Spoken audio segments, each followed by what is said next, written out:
Welcome back. Now, if you have had any kind of tension within your body for a long period of time, it's likely that you've engaged in some kind of stretching to release that and gain some more mobility.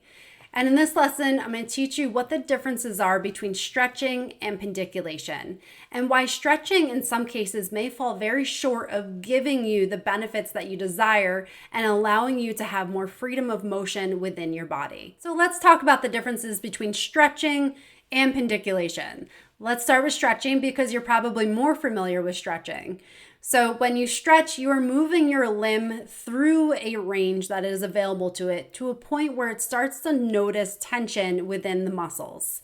When you stretch through a range, what happens within the muscle is that it will stretch and it will send information to the brain that it is nearing its end range.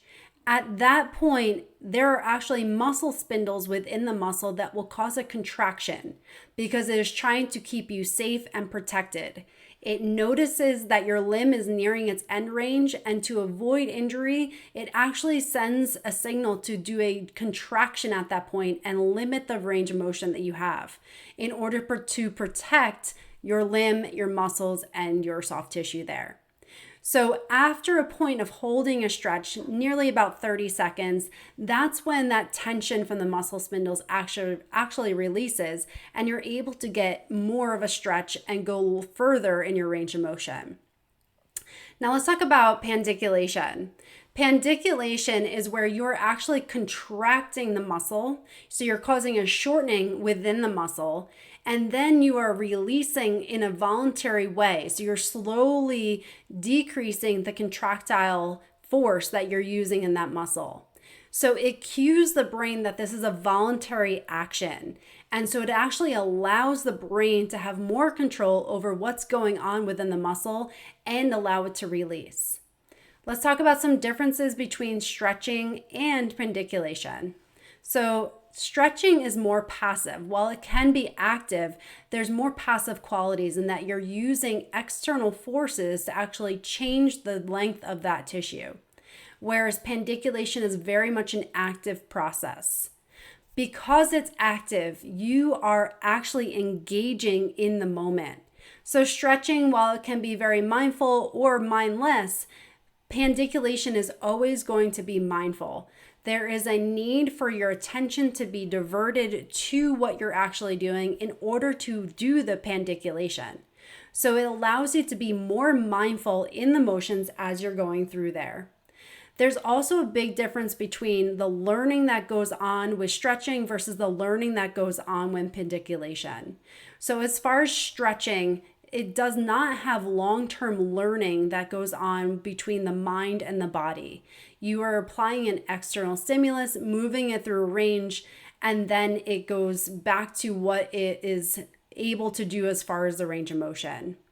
With pandiculation, because it is a voluntary action and you're using the nervous system with it in its control, you are actually teaching your body how to fully contract the muscle and then how to slowly release the muscle. So there's a huge learning component with pandiculation and learning how to actually release the tension in the muscle and teaching it that it is safe to move through a specific range of motion and what rest at a muscle truly feels like. The difference is that stretching will not address sensory motor amnesia. It will not teach the brain how to actually release the muscles and allow it to go through the full range, using the brain to learn how to do that.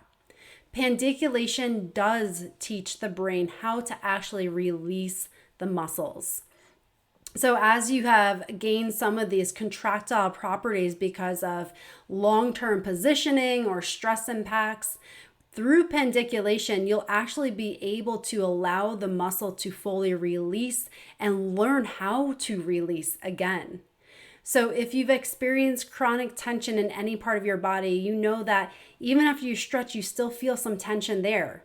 Your muscles have not learned to actually let go of that tension.